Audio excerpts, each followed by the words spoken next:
दिनै 4 नं बिनाखाता गुदि फरायसालियाव आं भटखौ बड'लेण्ड ओनसोलनि सान्थि जौगानाय न्याय हारि माहारिनि गेजेराव अनलायनाय आरो आसामाव मोनसे गोख्रों रायजोखौ सिबिग्रा आसाम रायजोखौ भारतल' नङा सारा पृथिबियावनो जौगासार मोनसे रायजो खालामनो नाजाग्रा मोनसे सरकार गायसननो थाखाय आं दिनै भट होदों।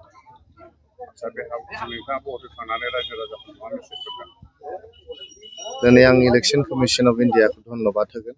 जोबोद मोजां थासारियाव बिसायख'थिखौ खुंदों। रायजो राजाफ्रा लोब लोब बाहागो लादों। फुंनिफ्रायनो भिर जादों। दा इलेक्शना जाहैबाय डेम'क्रेसिनि फेस्टिभेल।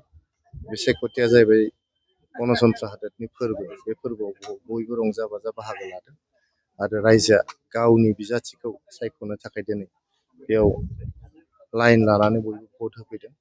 गथिखे आं बयबो रायजो राजाखौ खावलायगोन नोंथांमोना गावनि गोसोनि पसन्दनि बिजाथिनो भट होनानै जोंनि सुबुं दारा खान्थिखौ जाहाथे गोख्रों खालामो बेनि थाखायनो खावलायहरनाय जाबाय।